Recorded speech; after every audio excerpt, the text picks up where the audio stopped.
Boa noite, queridos irmãos. Estamos aqui para o momento do livro Pão Nosso, a reflexão da lição em 10 minutos. Agradecemos o convite do Daílson para o Grupo Espírita Jesus, o Caminho. Me coube hoje o capítulo 14 do livro Pão Nosso de Emmanuel, que inicia com esse pensamento de Tiago, que está registrado no capítulo 3, versículo 17. Mas a sabedoria que vem do alto é primeiramente pura, depois pacífica, moderada, tratável, cheia de misericórdia e de bons frutos, sem parcialidade e sem hipocrisia. Quando pensamos sobre sabedoria,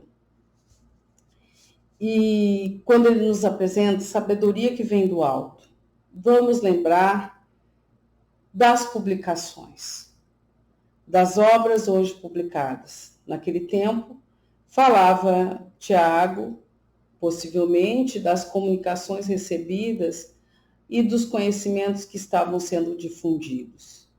E hoje, quando temos inúmeras, milhares, milhões de publicações escritas, difundidas. Nós mesmos, nesse instante, estamos usando um recurso extremamente utilizado nos últimos tempos, que nos auxiliou imensamente num período que precisávamos e que vai ser uma ferramenta maravilhosa daqui por diante, continuará sendo, aliás, essa ferramenta maravilhosa, que é a internet.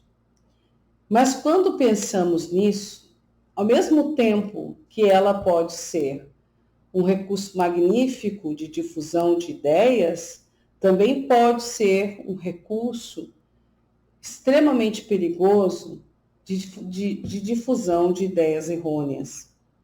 Vejo irmãos que são novos no conhecimento espírita e outros irmãos que já têm alguma experiência, confundidos por várias publicações, tanto escritas, quanto faladas, quanto difundidas através de vídeos, de áudios, por aí. E isso nos leva muito a refletir o quanto é atual este pensamento de Tiago. Ora, quando pensamos que o que vem do alto precisa ter uma pureza, precisa estar demarcado por uma ideia pacífica, por uma ideia moderada, tratável, uma ideia cheia de misericórdia e de bons frutos, como podemos aceitar mensagens que dizem exatamente o contrário como verdadeiras? Há poucos dias, novamente, irmãos que têm algum conhecimento espírita difundindo aquela mensagem onde supostamente Divaldo teria dito que os irmãos estavam com dificuldades de nos auxiliar, de nos atingir por isso, por outro. Várias vezes já enviamos a resposta às páginas oficiais, onde o próprio Divaldo diz que não foi ele que difundiu essa ideia, que essa não é uma ideia falada por ele, apresentada por ele. E mesmo assim temos irmãos repetindo, replicando e passando. Que outras pessoas que não conhecem a doutrina façam, isso não nos impressiona, mas que muitos espíritas que têm a possibilidade de pesquisa a difundam, isso nos apavora. Porque faz-nos perceber o quanto ainda não utilizamos esses recursos que estão ali, no próprio Evangelho, nos apresentando a ideia de como devemos perceber os textos. A ideia apresentada por Emmanuel na reflexão do texto original diz o seguinte: toda página escrita tem alma e o crente necessita auscultar-lhe a natureza. E isso é magnífico. O que está escrito, a página escrita, aquilo que falamos, aquilo que escrevemos, tem alma. Nós precisamos observar esta alma, precisamos ir a fundo na natureza desta alma. O exame sincero esclarecerá imediatamente a que esfera pertence, no círculo de atividade destruidora no mundo ou no centro dos esforços de edificação para a vida espiritual. Em que parte nós percebemos isso? Está dentro daquele campo de edificação para todos nós ou é uma ideia destruidora?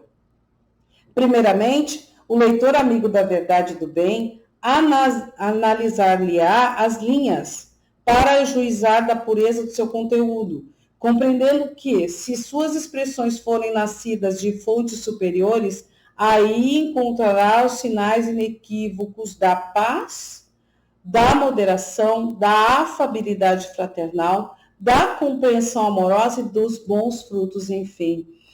É quando Emmanuel, de certa forma, replica a ideia de Tiago, que nós começamos a perceber o quanto somos errôneos ao imaginar que a espiritualidade amiga transmita mensagens realmente trabalhadas com sabedoria que não tenham esses sinais.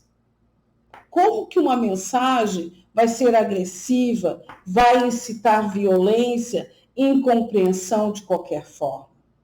Percebo um dos detalhes que percebo nas obras que são falseadas, quando a primeira coisa que fazem é criticar as pessoas. Ora, uma coisa é educar, uma coisa é apontar elementos, outra coisa é simplesmente criticar ou já fazer uma autodefesa.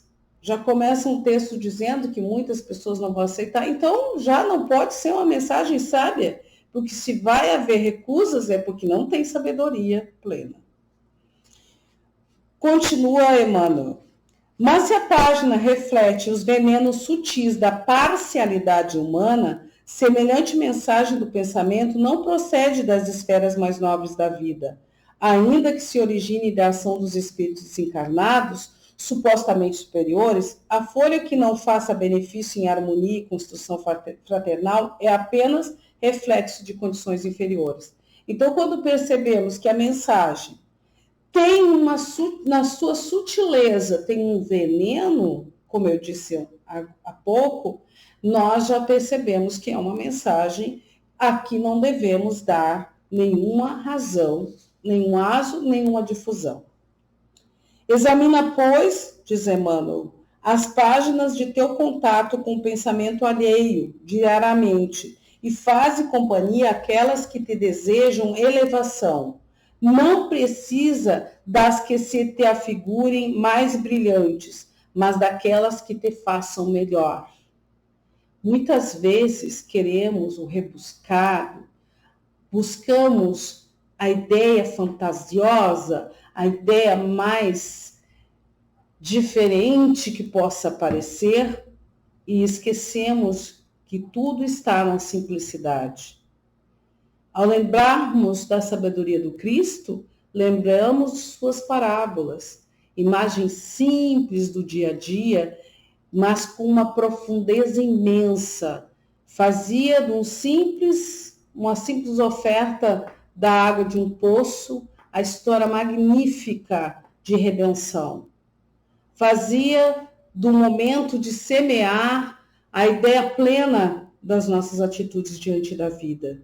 As imagens do Cristo eram simples, mas de uma sabedoria tão profunda que marcam até hoje nossas vidas.